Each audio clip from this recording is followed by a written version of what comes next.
now offering a helping hand to neglected and abused children in the Philippine capital. The Tulay Ng Kabataan Foundation aims to bring back their smiles and dignity, rescuing them from the streets, shantytowns and dump sites of Manila. Many of the city's poorest kids roam the streets, victims of drugs and violence, sometimes cut off from their families, surviving by begging, stealing and selling sex. Also known as Anak Tnk, the foundation is run by Executive Director Father Matthieu Dauchez and so far has helped more than 50,000 kids escape a life on the streets. And this year, the foundation is celebrating its 20th anniversary. For today's Perspective segment, Father Matthieu Dauchez joins me in the studio. Hello and welcome. Good morning. Thank you for coming in today. Now, Tulay Ng Kabataan literally means a bridge with the youth, a bridge leading to better lives for these children. How does the foundation do that?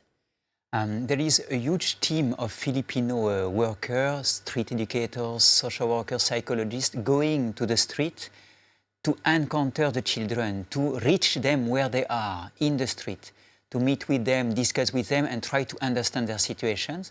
Then they will encourage the children to leave the street and join the foundation for a new life. And what are some of the biggest challenges yourself and the foundation's social workers encounter when trying to convince these children to come to the foundation? In fact, to be frank, at the beginning, I was convinced that we just have to go with the team of Filipino workers, discuss with the children, and of course they will join to leave the misery of the street. But in fact, it's much more difficult because we are facing children who experience such terrible things that they are deeply wounded, deep inside their heart. So if you promise new clothes to the children, or if you tell them that they will have 3 meals a day in the foundation, or they will go back to school, in fact, they don't want to leave the street because it's like a refuge for them. They survive outside. Because it's all that they know. Yes, it's their habit. And they have been rejected by their own parents or their own family. So it's deeply wounded.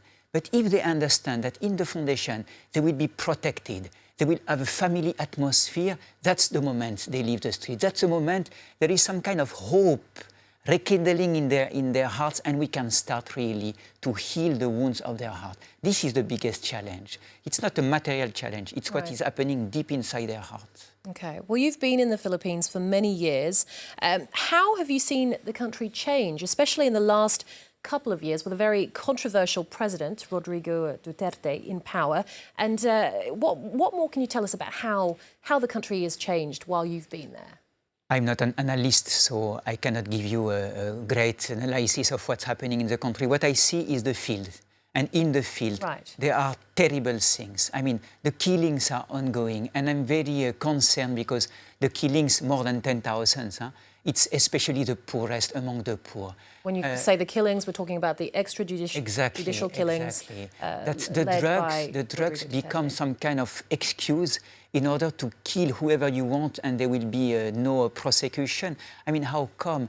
We have been facing this just a few days ago because one of our youth who spent 10 years in the foundation and who became independent has been just killed a few days ago. And I received the news just before coming here.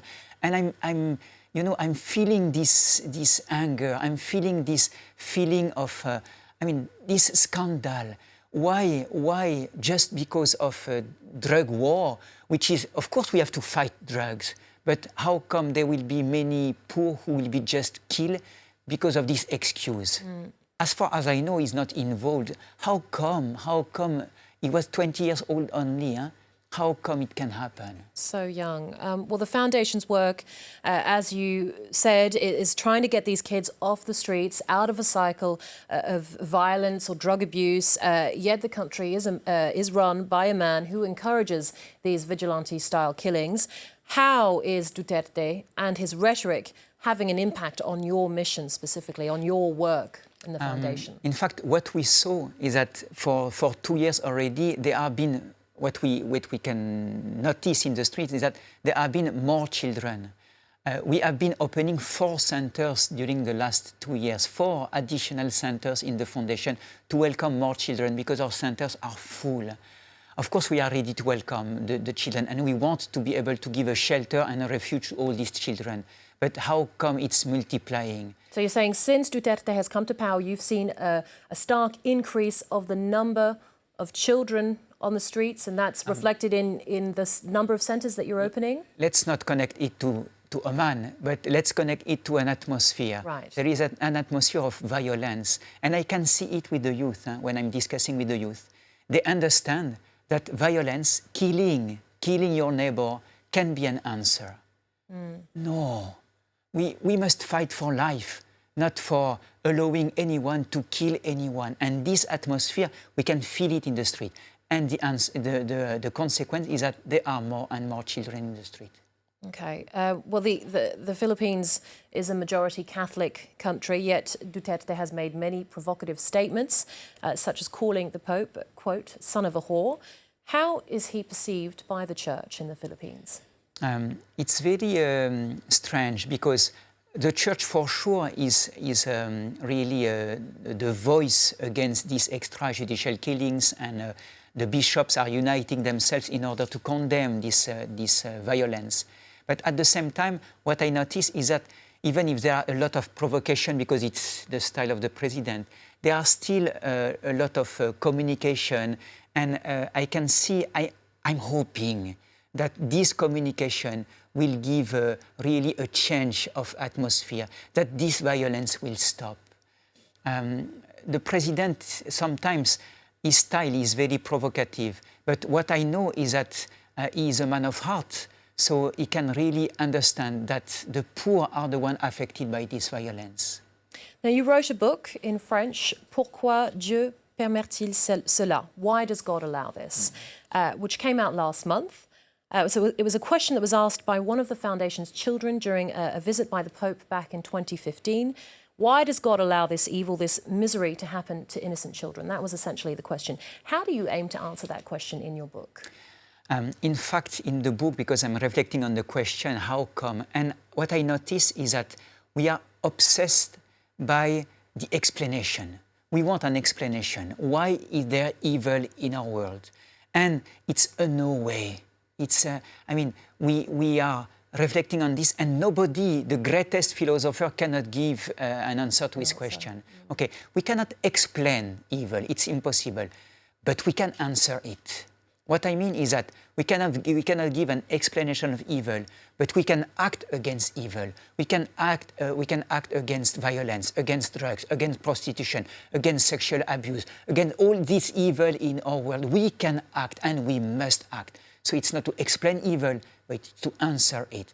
What I mean is that we cannot explain, but let us not be frozen. We have to move, we have to act against evil. Keep moving forward. So finally, Father, how can people help the Foundation? You know, I will say, of course, we need people donation, because we live only on donation and they can help. As a priest, I will tell you, please pray for us. Pray for us, because we are dealing with wounded heart. And the Foundation, the whole team of 150 Filipino workers in the Foundation can give a roof, can give food, can give clothes, and send back the children to school. But what is happening deep inside their heart, I believe with my faith that only God can heal. So we need donation, but we need your prayers. Indeed. Okay, well, it sounds like you're doing amazing work, and as someone who's half Filipino, maraming salamat po. Maraming salamat. Father Matthieu Dauchez from the Foundation Tulay Ng Kabataan in Manila. Thank you once again.